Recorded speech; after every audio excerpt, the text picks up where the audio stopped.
In the year 2011, fate brought me to my future wife at a school social event where I was DJing. The speakers blasted out 90s rock hits as I spun records, including a particularly memorable performance of Third Eye Blind's Semi-Charmed Life. As the song played, a woman approached me and complimented my music selection. We struck up a conversation, bonded over our mutual love for the band, and eventually began dating. 2 years later, in 2013, we took a celebratory trip together and got engaged. On this trip, we created a cherished memory that we often recount, listening to the entire Third Eye Blind catalogue and passionately singing along to each and every song. That same year, we tied the knot in marriage. Throughout our 9-year journey together, one thing remained constant: our shared love for the band that brought us together. Whenever Third Eye Blind went on tour, we made it a priority to catch their shows. In total, we have seen them perform live 9 times, one for each year of our marriage. Each concert was an unforgettable experience filled with nostalgia and excitement, further strengthening our bond. Last night was supposed to be our 10th time seeing them in concert. As I did the quick math in my head, I realized that this summer marks our 10-year wedding anniversary.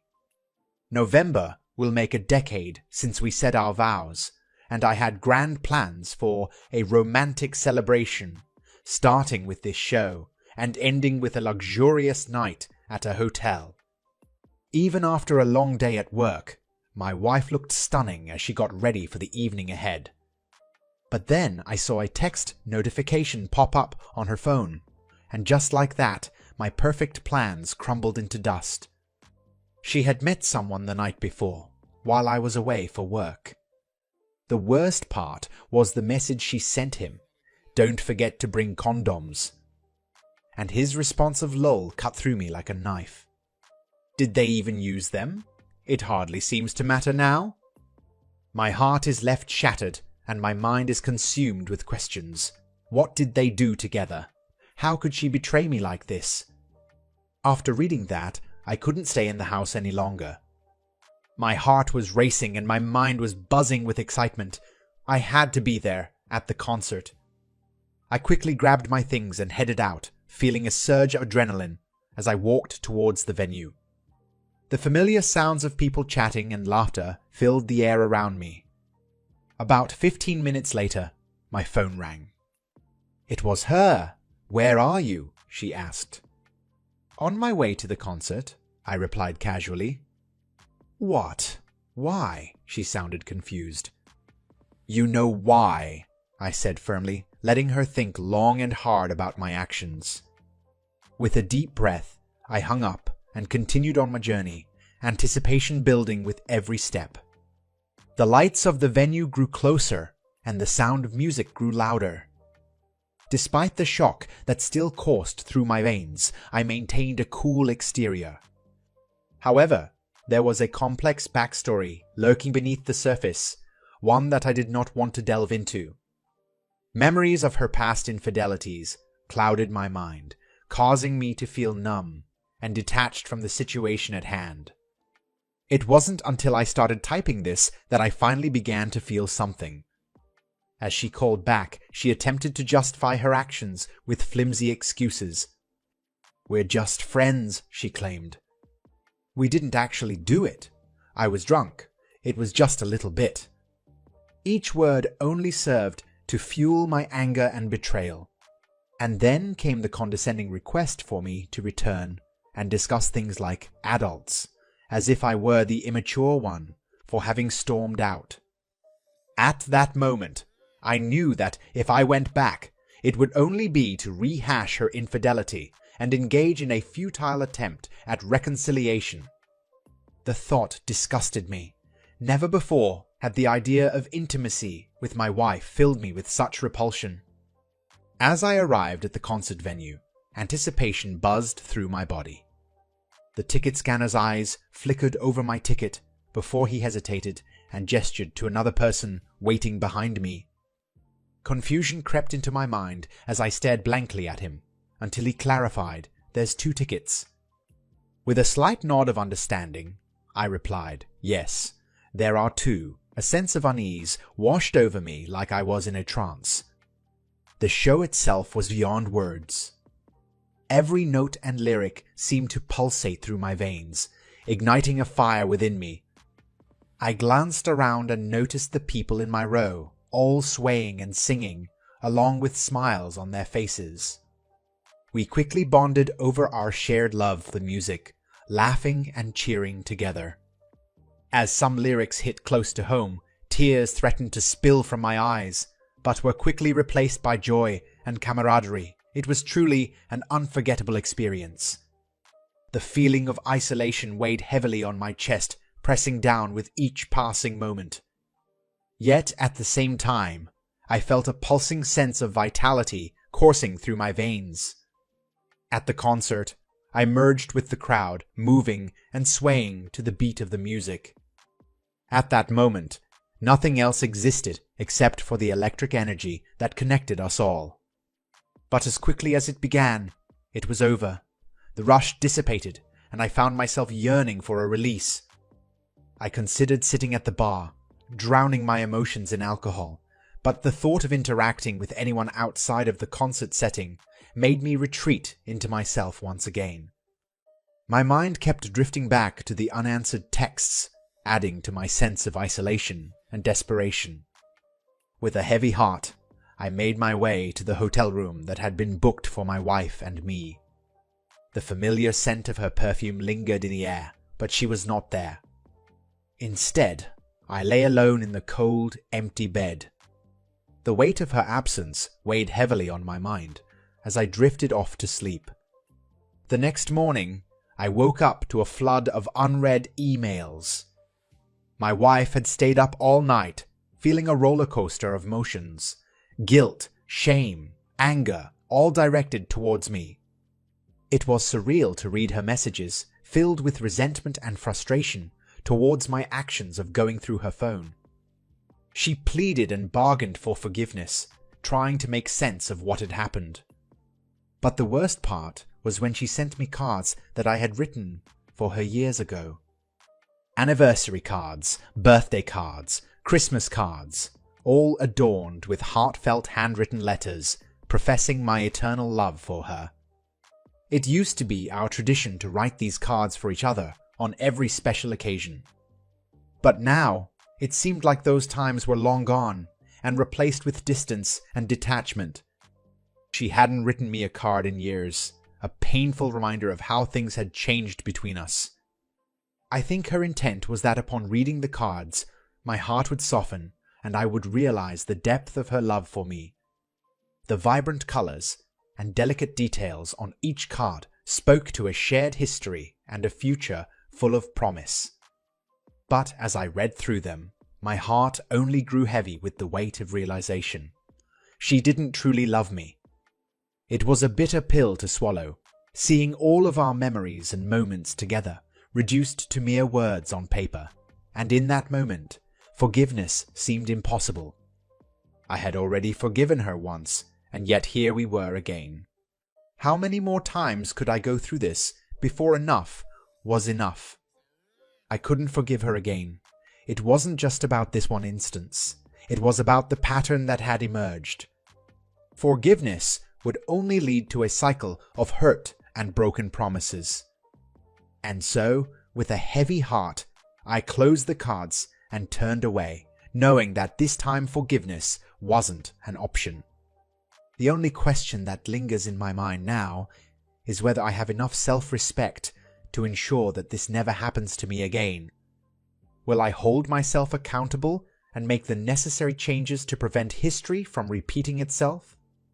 The weight of this decision hangs heavily on my conscience, a battle between pride and self-preservation. But one thing is certain, I refuse to let myself be put in this situation ever again. Update. Hello everyone. It's been a little over a month since D-Day, and I have been receiving an overwhelming amount of support and questions in my inbox. So, I thought it was time to share an update. This past month has felt like an eternity, each day dragging on endlessly. Being away from my own home and staying with my parents has made the days seem even longer, but finally I am starting to feel like myself again. My emotions have settled, and I am no longer consumed by thoughts of my soon-to-be ex-partner. The pain may still be there, but I am now able to face it with a steely resolve. I met with a cold-faced lawyer whose sharp pen drafted the papers that would tear apart our marriage. But as I sat in the sterile office, I couldn't help but wonder if my soon-to-be ex-wife even knew about it. From what I understand, the service of the divorce papers hasn't even been rendered yet. And I can see why. Her behavior has become completely manic. How do I know? Well, it started with a barrage of emails, 19 to be exact, that flooded my inbox in the span of just 10 minutes. Each one contained a picture from our once happy relationship or a recent snapshot taken on her phone. The subject lines varied, some pleading for reconciliation, while others lashed out in anger.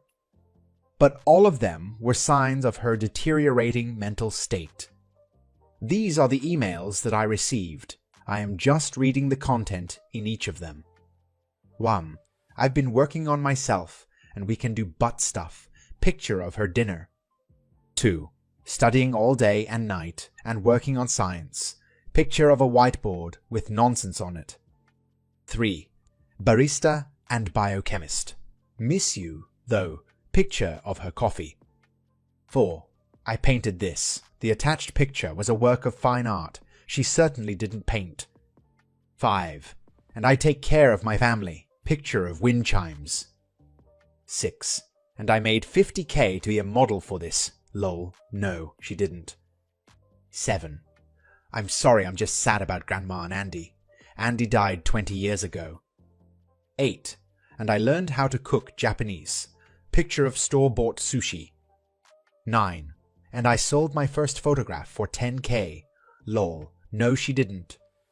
10. And I cook vegan in Napa, a bowl of soup. 11. You can lick my butt, and I'll lick your butter. I'm free at 4:20 at our house. Picture of a beer can. 12.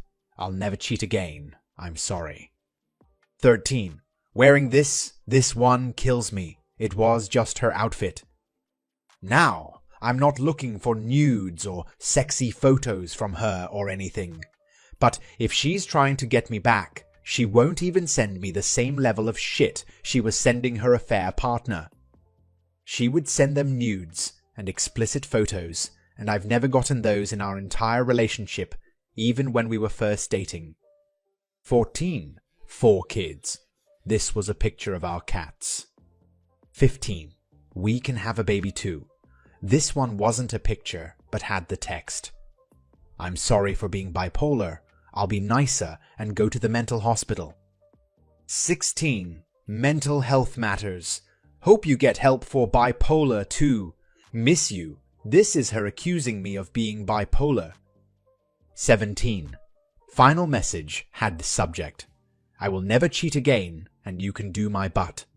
As I listen to her rant and rave, my conclusion is clear. She is completely unhinged. Every word that spews from her mouth only confirms why I ended things with her. The way she obsesses over past actions and events, it's almost like she's in a manic state, but the mention of Anil catches me off guard. It was never something we discussed or even tried, so why would she bring it up? The thought that she may have done it with her affair partner makes my stomach turn. How could she do something so intimate and personal with someone else? It's repulsive. Messages come a couple days later. I'm pregnant. It's not my ex from 13 years ago, so I don't know why you are so fucking nuts. Are you gonna help me get an abortion or not? Beyond her unexpected call to my work phone and the ensuing voicemail, she also sought out my attorney and claimed that he advised against our divorce. She twisted his words, stating that two people who love each other should not get a divorce, and they should stay together and get counseling, even though he never said such a thing to her. But wait, there's more. As if this manipulative behavior wasn't enough, there's another layer to this deceitful cake, or rather, two layers, the icing and the filling, but I'll address that in a moment. As I was leaving work on Thursday, exhausted from another long day, my phone rang. The caller I'd read police, a contact that had become all too familiar in recent months. They were well acquainted with our situation, having been called to our home by my wife countless times. With a heavy sigh, I answered the call and was met with an apologetic voice. "So, your wife is claiming that you forcibly entered the house using a key and stole an antique doll dress." The words hung in the air for a moment before sinking in. The absurdity of the accusation brought a mix of frustration and disbelief. How could she possibly think I would do something like that? The image of our peaceful home being broken into flashed through my mind as I tried to process the situation. Despite the annoyance, I couldn't help but feel a tinge of sadness at how far things had deteriorated between us. I explained to the officer that I did not enter the house, and even if I had, it would have been within my legal rights, as I am on the lease, paying the rent, and there are no restraining orders prohibiting me from entering the premises. The officer agreed with me, and I thanked him for doing his job. Despite what some may say about all cops being bad, these officers have shown great understanding in this situation. However, now I must speak with my lawyer on Monday, because this whole ordeal is absolute bullshit. So, here's the icing on the cake. As the clock struck 11 p.m. on Friday, I turned another year older, reaching the milestone age of 37. Unlike previous birthdays filled with laughter and celebrations, this one was spent mostly alone. In the midst of my solitude, a familiar ringtone pierced the silence. It was her. My heart raced with anticipation as I answered the call, hoping for a warm birthday wish from my loved one. But to my disappointment, her voice was cool and demanding. She had no well wishes for me, only a request for money. As she ranted on about unpaid bills and her supposed starvation, a sinking feeling settled in my stomach. This was not the birthday call I had been hoping for. It was another reminder of the financial burden she placed on me and the constant pressure to provide for her every need. With a heavy heart, I listened to her voicemail once again before hanging up, feeling drained and unappreciated on my special day. She didn't even acknowledge my birthday, not even with a simple greeting. It was almost comical. In her efforts to win me back and earn my favor, she couldn't even manage to do something as basic as wishing me a happy birthday. It just further emphasized how broken our relationship had become, and how little effort she was willing to put into fixing it. Despite everything, I am holding up well. Last night, I attended a Jimmy Eat World concert at the Man in Philly, flying solo as always. I had purchased the tickets weeks ago, and once again had to endure the uncomfortable exchange with the ticket attendant who asked about my second ticket, only to be met with my response of just me. But as it turned out, I had more fun by myself than I have had with my wife in a long time. The music filled my soul, and I let loose, dancing all night without a care in the world. At one point, a woman approached me and said with a laugh, "You look like a hot bowl of soup." It was an odd compliment, but it made me smile and added to the already lively atmosphere of the concert. If I were in a better headspace, I probably would have had the courage to talk with her. But my divorcing status seems to repel people like kryptonite.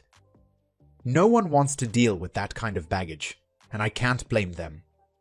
It's just another reminder that I'm alone, with no prospects for dating in the foreseeable future. At this point, it feels like I'll be single until I turn 40. And even then, Having kids is looking less and less likely unless I find someone much younger.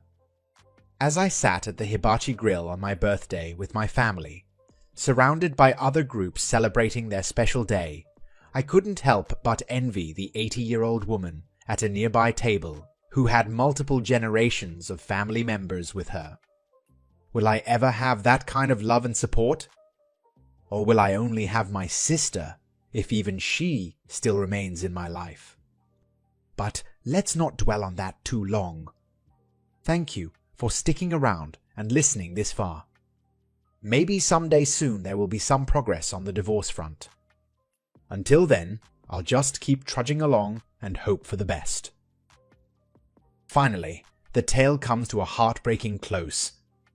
Of all the stories I've reported on, this one is by far the most tragic. Despite the betrayal and relentless barrage of mental emails, the official poster remains steadfast. What are your thoughts on this story? I implore you to share your feedback and advice in the comments below. The ending leaves a heavy ache in my chest, and I can only imagine what it must be like for the guy involved.